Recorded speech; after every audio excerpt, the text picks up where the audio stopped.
Hi there, welcome to Let's Talk Tottenham before a big game against Man City, the return game after only playing them a couple of games ago. But yeah, welcome to Let's Talk Tottenham. Big week for us. Big week for us. We've got a lot to talk about. Stuff behind the scenes. Transfer window just closed as well. Before you go, please make sure you hit that like and also the subscribe. And Mark Swift doing my job for me as well. How you doing, Mark? Please hit the like, subscribe, and notification bell buttons. They really help the channel. Also, Chris Magic, if you like a bit of magic, go and do that on there as well. And a trick comes out on there every Wednesday, 7:30 p.m. UK time. But let's start. So the big news at the moment is the club have responded to the Tottenham Hotspurs Supporters Trust. The trust wanted answers and clarification on a few things. I mean, they've responded, but they haven't really. It's more like a customer service comment that comes through, so almost written like a script. And a couple of things that they've said there that their focus still remains qualification for Champions League and winning trophies. Very interesting that they're worded like that. Champions League qualification is the first part, and then winning trophies is the second part. Surely it should be the other way round, but maybe that's just me being a bit picky. And yeah, Mark, I'm good as well too. Thanks, buddy. Glad you're good as well. But yeah, and the thing that made me laugh on it was kind of they said they spent £500 million, invested £500 million in the team. So I'm sure they have spent £500 million in the time that they've been there. But in terms of investment, I'm not sure. To me, investment is backing the manager, buying the right players for the team, buying the players that the manager wants. So there's all these stories that Redknapp wanted Suarez, got Saha, wanted Cahill, got Nelson, Poch wanted Mane, got Nkudu, wanted Wijnaldum, got Sissoko, wanted the rebuild, didn't get the rebuild. Yol wanted a left back, got Darren Bent. And then you see,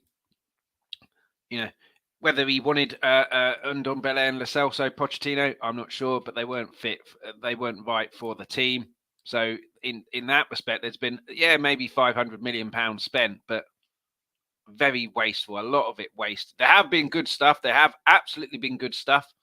Bale, Van der Vaart, Modric, Dembele, Son, Kulusevski, to name a few. So there have been some absolutely top spot on purchases, but a lot of them have been completely wasted.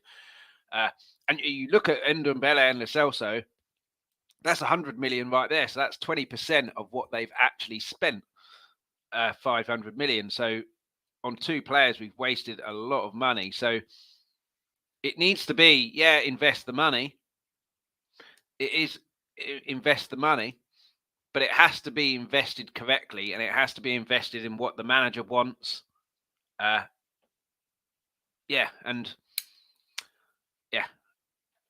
Mark has a similar kind of opinion there. Spot on, he says. Cheers, Mark.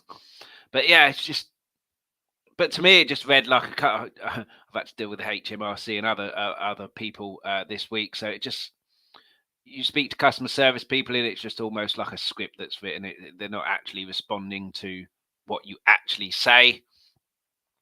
And they say that their focus is winning trophies and Champions League qualification. One trophy in 22 years, you're not really achieving your objective, are you? And if you had objectives at your job, which I'm sure many of you do, you go through them on an appraisal basis. If after a couple of years you haven't met any of them, or you've met very few of them, you would end up having a chat with your manager. What can you do to achieve them? And if you hadn't achieved anything like that in 22 years, you would be fired. I know Levy would have to then fire himself. But for me, unless they spend the money on what's needed and what Conte specifically says, and we start winning, I think they've taken as far as they can. There's no doubt that Levy and ENIC have improved us from when they took over. When they took over, top four was a pipe dream. We were mid-table, 10th, 11th, somewhere like that. Now we're upset if we don't win leagues and furious if we don't get Champions League qualification. We're known massively more worldwide than we were before. So in that respect, they've done a brilliant job. But it's about taking the next step. And I constantly say 16-17 season was when we should have taken that next step in terms of players, because we were that close to winning the league and we didn't do anything. That was to take the next step. So if they're not willing to take the next step and they're here just for some money for themselves, then they've got to go, in my opinion. In my opinion, anyway. If they are willing to take us to the next step and invest heavily, not heavily, but 500 million is a lot of money, but spend the same rate of money, but on the players that fit the system and the manager wants. I mean, it doesn't help where Conte is not signing a contract, so you're not really going to pay 60 million for a player that Conte wants if he's not going to be there. So that needs to be resolved. So that doesn't help. But if Conte was to sign a new 4-year deal, then go get him all the players he wants within reason. He's not going to ask for, Mbappe. So if they're not going to do that and back the manager and try and take us to the next step, then they've taken us as far as they can, in my opinion. They have to go. Simply Ace in the chat. How you doing, buddy? But that does bring us on to a bit of good news. And it is this. I'm sure you all saw it. This guy, Pedro Porro, is now a Spurs player. On loan, obviously, with an obligation to buy. So I'm not really sure where that came from. I suppose a good deal in terms of that we haven't spent too much money, but all they'll say, I think, is next year that comes out. So that hinders our transfer budget, but remains to be seen on that one. But I just don't understand why it took almost the best part of like a month to get that done. When you look at Chelsea, I know Chelsea have tons of money and they're just buying players like they're going out of fashion. But they're getting it done. We want this player. Okay, his price is this. Okay, here's the money. Done. We're wasting 31 days. We could have sorted that out early doors. Yeah, he might not have joined until after the cup final that he played. Sort that out early doors, and then you move on to other targets. Because I'm pretty sure Conte didn't say, I want Pedro Porro, and that's it in the transfer window. But I think now the window is closed, we really need to see similar to what we saw in the summer in a lot of players coming in. But again, out of those players, Jed Spence has gone on loan. So that was obviously not a good signing for what we needed at the time. Whether he'll come back and be a good player remains to be seen. But yeah, we need a big summer. We desperately need a goalkeeper. I'm a bit annoyed we didn't get a goalkeeper. We desperately need creativity. I've been calling that out for years. But we do have Pedro Porro, which, I mean, it has to be an improvement on Emerson. We'll come to Doherty a bit later on as well, but it has to be an improvement for Emerson. And I agree, Simply Ace. Pedro Porro, not enough. We needed centre-backs. We needed centre-backs, goalkeeper, creativity. And I just don't know why it took. With some of the deals in the summer, with Richarlison, Basuma, in particular, Perisic as well, he was free, but those two in particular, they were done fairly quickly, done and dusted. 60 million Everton wanted. Okay, here's 60 million. Richarlison's a Spurs player. Why have we reverted back to Pedro Porro, taking a month, and then we haven't actually signed him? We've only got him on a loan. Get that done quickly. And it says to me that Levy's getting involved again, whereas early in the summer with Richarlison and Basuma, he wasn't. But hey, I don't know. And yeah, we need a goalkeeper. We need a goalkeeper because Lloris is making too many mistakes. I'd start Fraser Forster, but I'm pretty sure that won't happen. But yeah, but there is some even better news, nothing to do with the players, but Tottenham Hotspur will be hosting Beyonce. Said just after the transfer window's finished. We're a football club. Just after transfer window, we're announcing Beyonce. And don't get me wrong, Beyonce's a world star. She'll generate a huge amount of money. It's a massive deal. I like a lot of her songs. But the timing, and then we've got the shirt sponsor from next season as well. The South Africa, I think, is the sleeve sponsor, takes over from Cinch. I said Pedro Porro, it'll come out of next season's transfer budget. The figures that I saw were 10 million from Cinch, 45 million for South Africa. So there's your Pedro Porro money right there. But it won't be like that. It will be two separate entities. It will be the shirt sponsor is completely ignored. Pedro Porro, we've got to pay for him somehow. that comes out of our transfer budget, and that's what I feel will happen anyway, and that's where a lot of the animosity, I think, towards Daniel Levy and Enoch comes in, where we have that money's coming in from the shirt sponsor. It's been done and dusted. God knows how much money we'll get from the Beyonce gigs. The money for Porro is there. You know that's coming in, so just pay it now. And then you've got him as a player for 5 years or however long the contract is. You don't have to ponce around and piss around with the transfer fee after next season. It's a bit frustrating, but 45 million a year for the shirt sponsor. Let's hope that all goes into the transfer kitty or just pays off Pedro Porro, and then the transfer kitty is as it was. So the Beyonce gigs are 2 gigs, so it'll generate a huge amount of money and buzz. I imagine that'll be a sellout as well. So let's hope that goes into the club. But I do have my doubts. But like I say, she's a huge star. We've had Guns N' Roses, Lady Gaga, Chili Peppers we're having.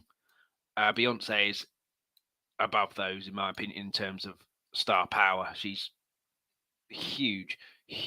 So it'll generate a huge amount of money and buzz.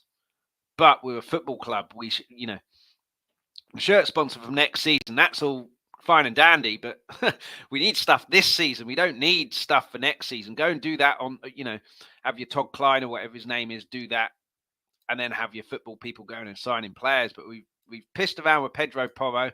We haven't, like Simply A said, addressed the centre-back situation or the goalkeeper situation. But we've sorted out shirt sponsors and gigs after the season and shirt sponsors for next season.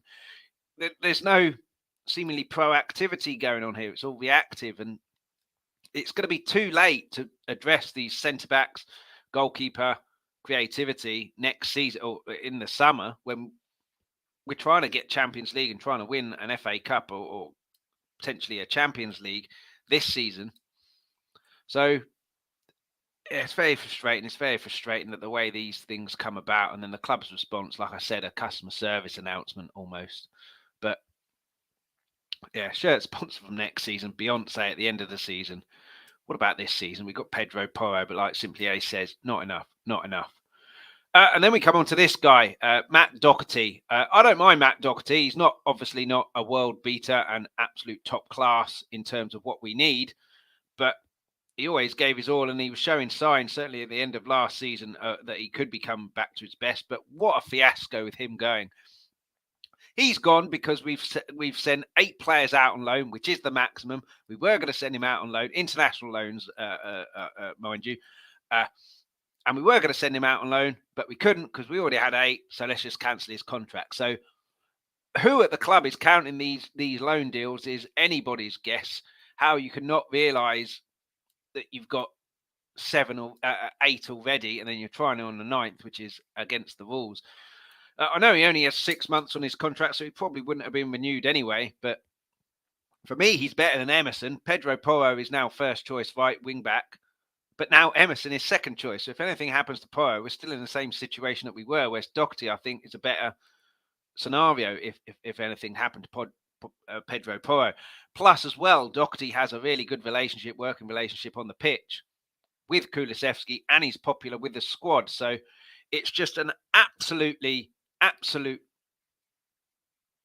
car crash, and just sums us up really as what the hell are we doing? We don't know. That the people in charge of the football seemingly aren't the football people and seemingly don't know anything about the football. Are more interested in Beyonce coming in shirt sponsorships which generate money. Probably doesn't go to the transfer kitty. And if it doesn't go to the transfer kitty, just stick it to the kitty of getting Conte and Kane to sign new contracts. It's just makes me angry. Simply Ace stuck in a big deep hole which we'll never get out of with this ownership. Emerson is far worse than Doherty. What a dumb decision from the club. It's very clear Conte has no say and he's winding down his contract. And unfortunately, Simply Ace, I think, on that last pit with Conte, I think you're probably right. I mean, if you're Conte and you're signing Pedro Porro when you've got a gaping hole in centre-back, you've got goalkeepers making mistakes, you have no creativity, and they say sign Pedro Porro and Beyonce, but then Beyonce doesn't really say much for the football, does it? And how they're going to back the football club. Yeah, so I think he'll be winding down, and then we'll have Poch back again. And that's what I said. As soon as Conte was appointed, we'd have Poch back within the 18 months, which would have been 18 months. Too early for him. Too early for him. I love Poch, and he Spurs through and through, I think, but it's too early for him. He's still stuck with the same owners that wouldn't give him his rebuild and sacked him when they didn't do their job. And half the players who threw him under the bus anyway. He'll be without Kane, I would have thought, because I can't see him staying in the summer. And it's just, like Simply A says, a real big, deep hole. And where do we go from there? Where do we go from there? Then we have these two, Spence and Hill, both loaned out. All good, all good. But to France and Spain. Certainly with Hill, needs to be loaned to a Premiership club or a Championship club. Get used to the physicality on a regular basis of the football. Spence hasn't played a Premiership game. He may have come on for a few minutes here or there, but with Forest, he only played a couple of cup games against Premiership opposition. I heard, whether it's true or not, that a load of Premiership clubs are interested in him. Get him out into the Premiership and get him some experience in the Premiership, which is where his majority, if he becomes a Spurs player, is going to be where he plays. Oh, just mind-boggling. Again, he's going to France, where the quality there, unless you play against PSG and Monaco's and Marseille's and teams like that and Lyon, is nowhere near the Premiership level. So what experience is he actually getting? What experience is he actually getting? Hill back to Spain, and it's not as physical over there. It's physical in England, and he showed glimpses of what he can do. He's got good trickery and good passing on him. The setup for Kane's second goal against Palace. No messing about. Just get it into Kane. Get him in the Premiership, or at the very least the Championship. Is physical there. It's physical there. He'll be forced to bulk up and toughen up. But going to Spain is just the easy one. And certainly with Jed Spence, you loan him out to a Premiership club, that's not international. And then Doherty can stay and maybe get loaned out or keep him as an understudy. But yeah, it's just so annoying. But yeah, and Simply Ace, Daniel Levy then has the nerve to say we're spending money when it's not the manager spending the money. It doesn't look like it is, does it? It looked like it was slightly with Richarlison, Perisic, although that wasn't spending money other than wages. Maybe Basuma, but now it seems to have ended. Jed Spence certainly wasn't one of his signings. I still think Conte is wrong for not picking him in certain games. Certainly the Portsmouth game, just making a point. When you've got Emerson there, who is just not cutting the mustard at all. But this is what Conte is like. Conte is stubborn. If something annoys him, you don't need to look too far to see that it annoys him. It's fairly obvious it annoys him. And it's just one thing after another with all of this. And yeah, loaning these two players out to Spain is just ridiculous. And France, ridiculous. Certainly Jed Spence. Just get them out in England. There was interest in England. You can get him out, loaned in the Premiership, and then have something in there that says he can't play against Tottenham, so he can't do anything to you. Yeah, and Simply Ace, he should have been given a chance. He looks hungry. He was just never given that chance. I cannot believe he didn't play against Portsmouth. If there was, and certainly Forest as well, but Portsmouth at home, League One. If ever there was a chance to try out some different stuff and different personnel, it was that game. And he never did. And yeah, I mean, it's good that he's gone on loan. He'll get some game time.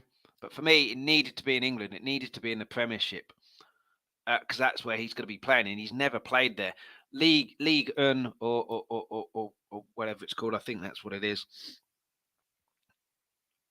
Well, he's going to get first team football and play occasionally against the big boys, the PSGs. That's what he was doing last year in the Championship, occasionally playing against the big boys in the cups.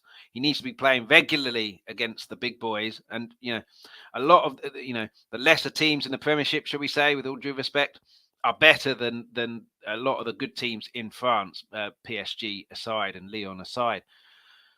So it's just a waste for me. Is he going to really learn anything there? I'm not sure. He'll get first team football, which I suppose is a good thing. But Harvey White has been loaned out in England. I can't remember which team it's to. If someone in the chat can help me out with that, because I can't remember. But he does get a loan. He's one for the future. Wasted just on the bench and in the reserve. So at least he's getting some game time. Bit annoyed Alfie Devine wasn't loaned out, because another one like that could have really benefited from some actual first team football in a lower division in England. But again, it's just Beyonce and the shirt sponsors seem to take precedence, because that's going to bring in more money. But you're a football club. You've got to sort the football stuff out first. You've got to make sure you make money and stay in the black. Obviously, that's part of your job as well. But you've got people for that. You've got Todd Klein for that. So stick him off in one room. Your Paratiches, or quite what's happening with him with all of this Juve stuff, is just anything. Cheers, Simply Ace. Derby, Harvey White has gone to. So that's a good move for him. Get regular first team football there. Gets bashed about a bit in the lower leagues, which is what Hill needs to toughen up. So that Pedro Porro and Harvey White are the two good things coming out of this transfer window. That's pretty much it from my book, I'm afraid.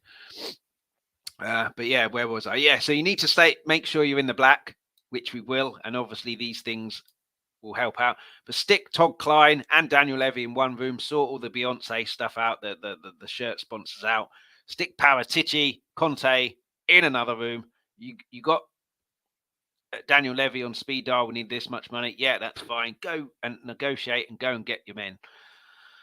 And it just doesn't seem to be like that. It seems to all go through Daniel Levy, and the fact, like Simply Ace says, looks like Conte is winding his contract down when it looks like he's not spending the money and not getting the players he wants. Whether he wanted Pedro Porro, I'm not sure, but certainly an upgrade on Emerson. But we still have people say in January you can't sign that many players. Chelsea signed 8. I know they've got all this money and everything like that, and they're a bit in dire straits at the moment. But if you pay what people are asking, you can go and get players. So, yeah, obviously January is going to be less generally than you pay in the summer, than you get in the summer, but you can still get more. And yeah, we got 2 last year, Kulusevski, Bentancur. And yeah, we will never play these young players, Simply A says, just sell them.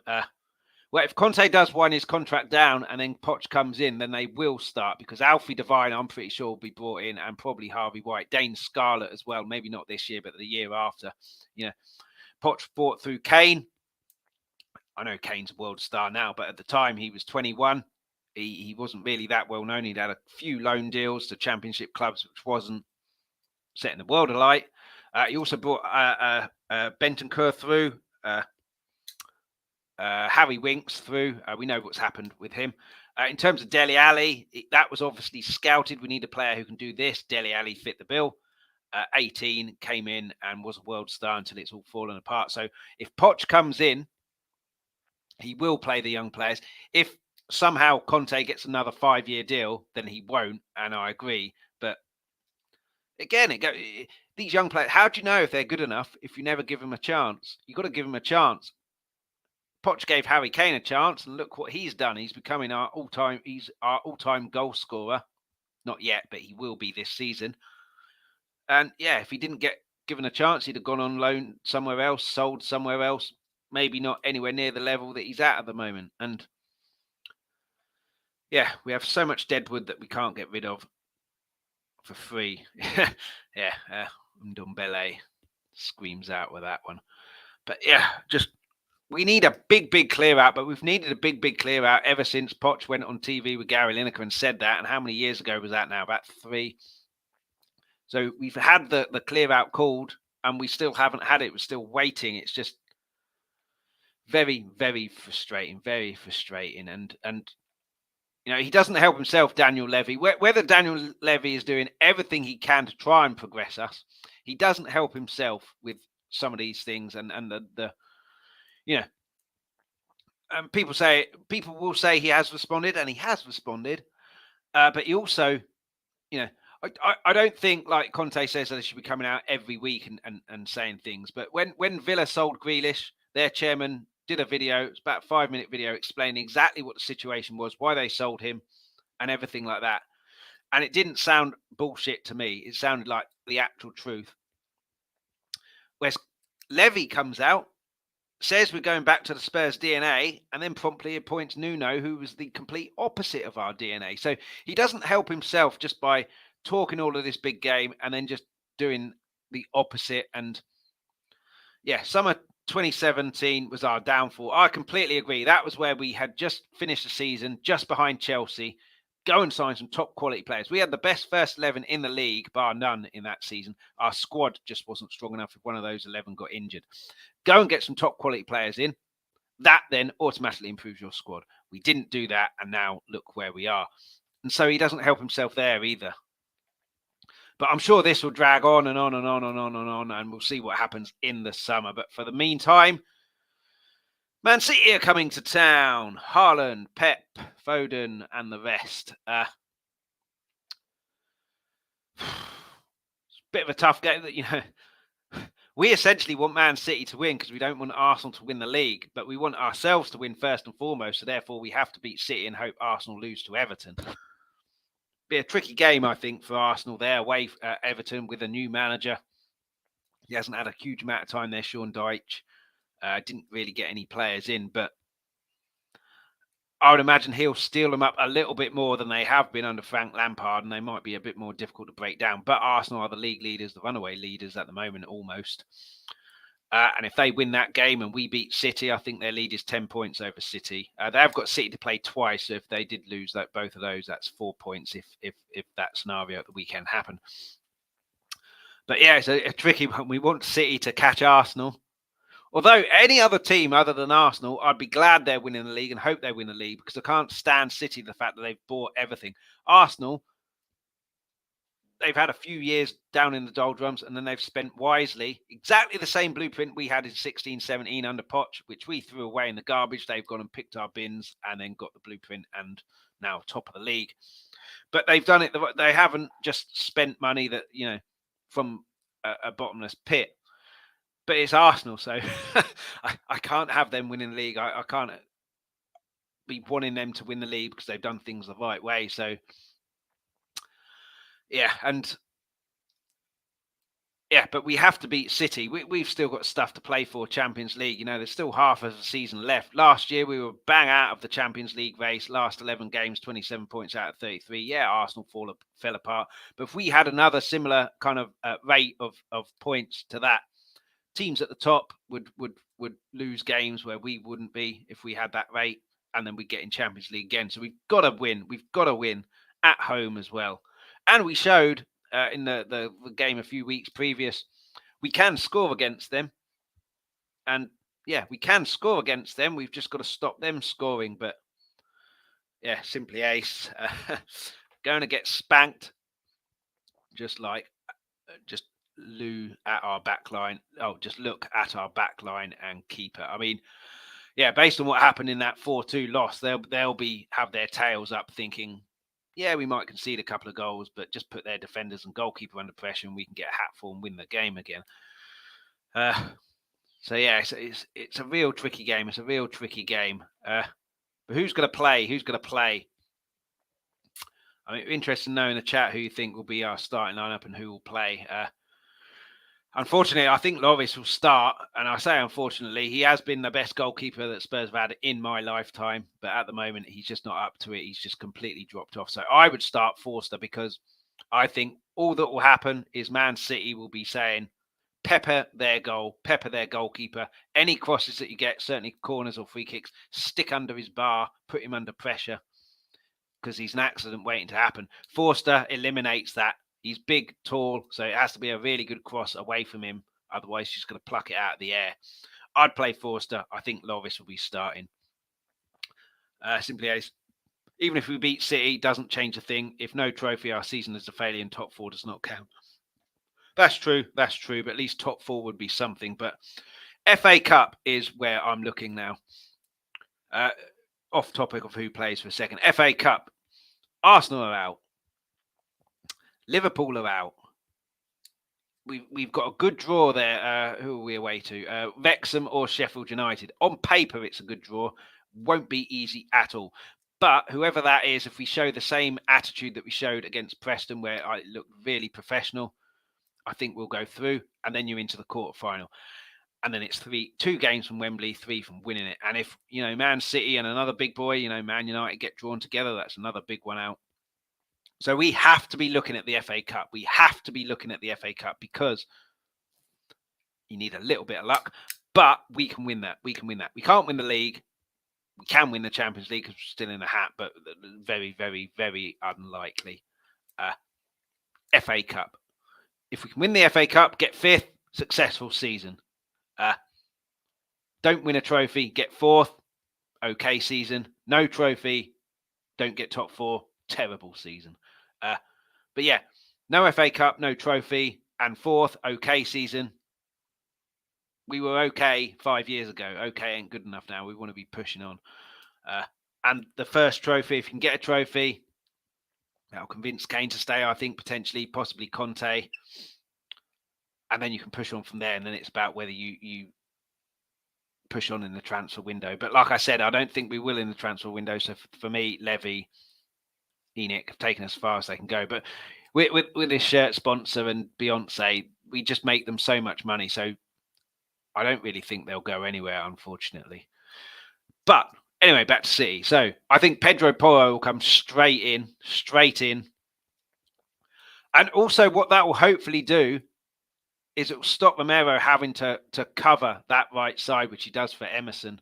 He doesn't have to do it as much for Doherty, but obviously we don't have Doherty anymore. But hopefully that will allow Romero to just focus on his own game at the back. And it'll probably be Dyer. Will it be Longley or will it be Davies? I would have thought it would be Davies, just because Longley made a bit of a cock up and he trusts Davies. We saw how good he was at the end of last season. So I think it would be Davies. Romero, Dyer, Davies, Cess or Perisic. Probably Perisic for me. And then if everyone's fit, Bentancur just walks into that team. Probably Højbjerg. For me, Son. Son usually does quite well against City. He didn't do much in the first game. And the same with Lloris. Where is the point that if your players aren't playing well, that they get dropped if someone is good in training and performing when they come in and give them a chance coming in? What is the point? How many games? How many, Because it doesn't matter how good Son has been. If he's not playing well, he's got to go out.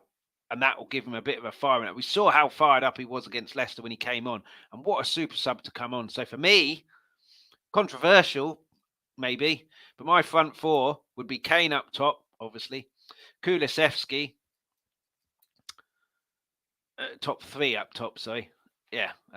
5, 6, 5 across the back and 6, 7, 8, 9, 10, 11. Yeah, sorry. 3 up top, sorry, would be Kulusevski, Kane, and I'd start with Richarlison. He'll at least get into them, give us a bit of a firing up, and then bring Son on if you need. So that would be my first 11. Forster, I'd start, but I can't see that happening. Porro, Romero, Dyer, Davies, Højbjerg, Bentancur, Kulusevski, Richarlison, Kane.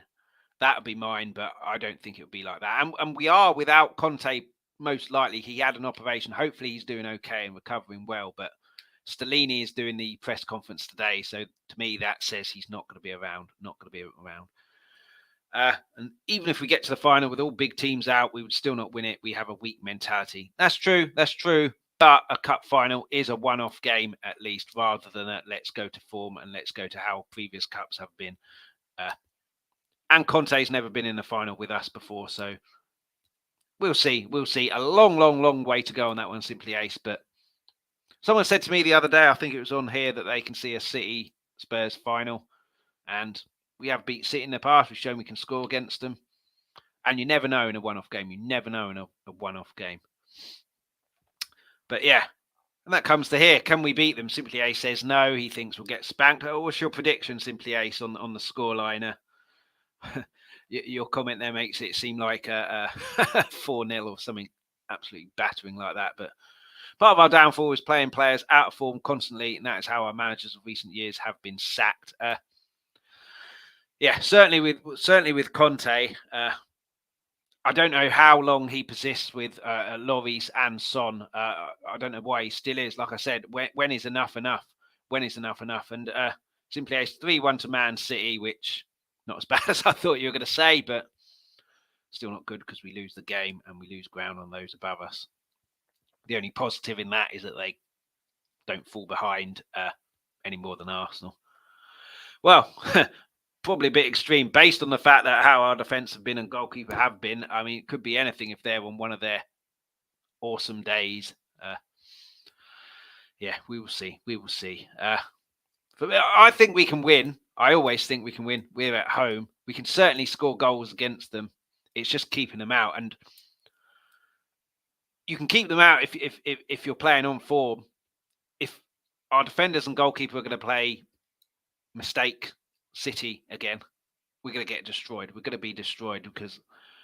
And if Lloris is playing, I can see them attacking him right from the off, sticking crosses, like I said, underneath his bar and everything, and really putting him under pressure. Forster, I think, will calm it down a little bit. I think with Lloris and the goalkeepers, Lloris doing what he's doing with all of his mistakes, it's making him nervous, making the defenders nervous. The defenders making all these mistakes, making them nervous, and making Lloris nervous. At least take one of those out and bring Forster in is what I'd do. But like I say, I don't think it will happen. He's our club captain, Lloris, so I think he'll stay. And Son, he's had a couple of games where he was really, really good. That Leicester game when he came on, he looked really angry. So do that to him again against City. City will attack us, so hopefully we can get some counter-attacking opportunities. But see what Richarlison can do. He must be chomping at the bit. He's played in a World Cup, scored the goal of the tournament in the World Cup. He must be chomping at the bit to get on. Stick him on, see what he can do. That's what I would do. But I don't think that will happen. But I do think we can win. It's obviously going to be very difficult. City are a top side. No doubting about that. Top players. But we're at home. We can definitely win. But whether we will see. But yeah, short show today. Be back on Monday. The review of the Man City game. Hopefully have some guests on as well and be able to get their views on the ENIC and Tottenham Hotspur Supporters Trust reply and the transfer window, Beyonce and the shirt sponsor. And yes, I completely forgot simply ace. Dan Juma play a part against City. I completely forgot about him. Apologies, Mr. Dan Juma. I do apologise. Didn't do himself any harm against Preston. Yeah, lower league, but I think it might have been you, Simply Ace, who said in the chat last time, because I didn't watch it, that he looked really hungry, looked really cheesed off when players didn't pass it to him, took his goal well. And yeah, great show. Let's hope we win. Thank you so much for watching, and all your comments as well. Really helps the channel and really helps the show. So thank you for that. And yeah, come on, you Spurs. Let's hope we win. But yeah, back on Monday with all of that. Hopefully some guests. Talk about the City win.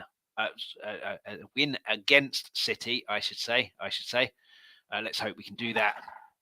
But yeah, short show today. And yeah, let's just see what we can do for the rest of the season, because we've got no choice now but to see what we can do with the current crop of players that we got. I'd like to see Alfie Devine get some game time, certainly in the league, certainly in the cup, but I can't see that happening. Happening, to be honest. Not with Conte there anyway. He seems a bit too stubborn, doesn't seem to like playing youngsters. But let's hope I'm wrong. But yeah, in the meantime, have a good weekend, everybody. Let's hope we win. Let's hope Spurs don't ruin ours. Back on Monday, hopefully. And yes, please hit the like and the subscribe if you haven't done so already. Also the notification bell. Go over to Chris's Magic and do the same there. Tricks every Wednesday, 7:30 p.m. UK time. Be back on Monday, like I say, 7:30 p.m. UK time. Hopefully with some guests, talking all things Spurs, and hopefully a win against City. So until then, thanks so much for watching. For everybody who joined in the live chat and added comments, before you go, please leave a like and hit the subscribe button if you haven't already. Also, please hit that notification bell. That'll give you a notification every time we're about to go live, and it's all completely free. For those who missed the live show, you can catch this whenever you want on Let's Talk Tottenham's YouTube channel. Please also hit the like, subscribe and notification bell, and everybody please leave feedback, comments, suggestions in the comments section on the YouTube videos. For those of you who listen to the audio podcast, thank you so much for listening. Anyone who wants that audio podcast, you can pick that up wherever you get your podcast from. We're back Mondays 7:30 p.m. UK time, and Fridays 12:30 p.m. UK time.